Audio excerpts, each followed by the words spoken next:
दोस्तों, कवि Praveen show YouTube पे अंदाज शायराना में आपका तहे दिल से स्वागत। आज का एपिसोड शुरू करते हैं, लेकिन कुछ बातों के बाद। बात ऐसी है दोस्तों, मैंने खुद देखा है इस समाज में। कभी कभी होता है क्या, माता पिता को अपनी बेटी की बड़ी फिक्र सी रहती है कि उसकी शादी जल्दी होगी या नहीं होगी। कुछ परिवार तो ऐसे हैं, उसकी पढ़ाई भी पूरी होने नहीं देते। इसलिए तो आजकल ये अभियान चल रहा है। आजकल तो इलीगल एबॉर्शंस करके अगर सोनोग्राफी में पता चला बेटी है तो ऐसी कलियों को कुचल दिया जाता है।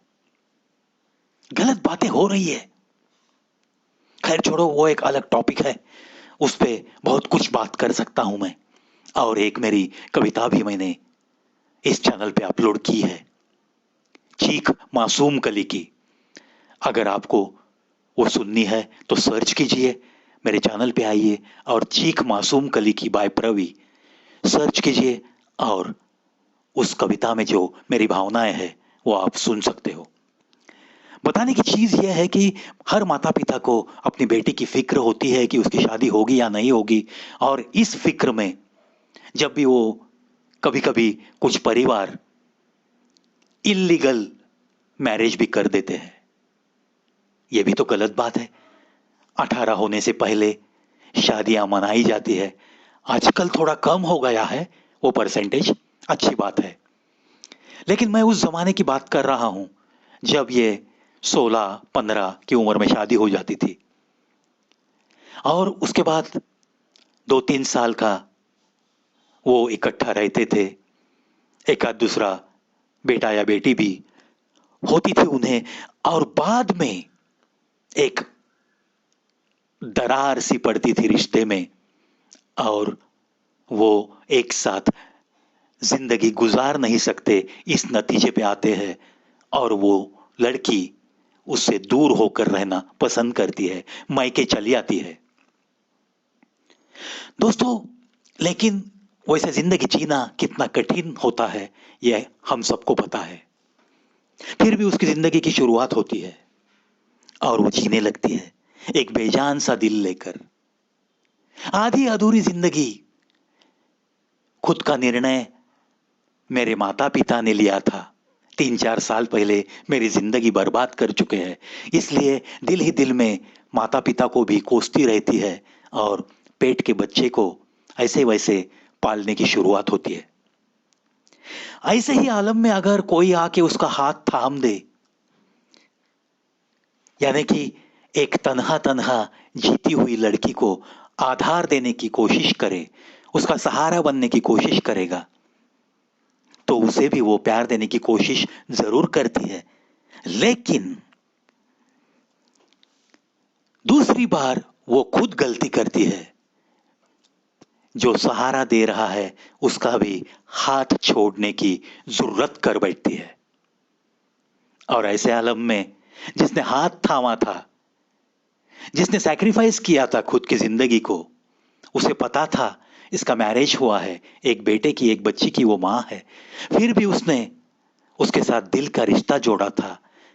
ऐसे इंसान के होठों पे क्या पंक्ति आएगी दोस्तों। बेजान दिल को तेरे इश्क ने जिंदा किया, बेजान दिल को तेरे इश्क ने जिंदा किया, फिर तेरे इश्क ने ही इस दिल को तबाह किया, इस दिल को तबाह किया। ये ऐसा जो लड़कियां करती है, ये सरासर बहुत बहुत गलत बात है। फिर उनकी जिंदगी तो बस ऐसी आदत से भरी जिंदगी बन जाती है। अक्सर मैंने मेरी आंखों से ऐसी कुछ जिंदगियां देखी है, और इसलिए ये इतनी सारी बातें मेरे होठों तक जरूर आती है। ऐसी कुछ पंक्तियां बताते हुए। हरगिज ऐसा नहीं होना चाहिए। अगर जिंदगी में कोई तहे दिल से सहारा देता है तो उसको सलाम करते हुए, उसके प्यार का सम्मान करते हुए, उसी के साथ जुड़े रहने में एक अच्छाई है, एक अच्छे दिल का लक्षण होता है। लेकिन नहीं होता ये, कुछ अलग ही चीजें फिर देखने मिलती है। खैर, ऐसे सारे लोगों के लिए मैं तो बस आशा करता हूं कि ऐसे लोग समाज में ज्यादा न पैदा हो जाए। अय उम्र, अगर दम है तो कर दे इतनी सी खता। अय उम्र, अगर दम है तो कर दे इतनी सी खता। बचपन तो छीन लिया, बचपना छीन के बता, बचपना छीन के बता। देखो दोस्तों, बचपन तो बचपन रहेगा नहीं, क्योंकि उम्र तो बढ़ती ही चली जाएगी।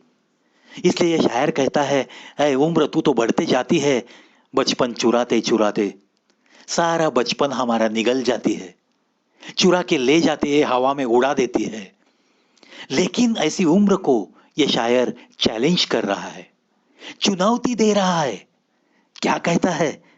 अगर तुझ में दम है तो तू इतनी सी खता करके दिखा। क्या है वो खता? तू बचपन तो छीन ले सकती है मेरा, और छीन लिया है तूने, लेकिन मेरा बचपना छीन के तो बता। ये जो बचपना छीनने की बात है ना, ये कोई नहीं कर सकता दोस्तों। और ये जब तक आपके अंदर जिंदा है, थोड़ा बहुत बचपना, तब ही मैं तो कहता हूं जीने का सही मजा मिलता है। बचपना मत भूलो, उन मीठी यादों को थोड़ा सा चिपक के रखो। बहुत काम आती है वो बचपन की सारी मीठी मीठी यादें। सोचता हूं ये आज की कुछ बातें जरूर आपको भी कुछ विचार करने में मजबूर करेगी, ऐसा मुझे तो लगता है। इन्हीं बातों के साथ आज के अंदाज शायराना में यहीं पे रुकता हूं दोस्तों। कल मिलने का जरूर वादा करके अलविदा।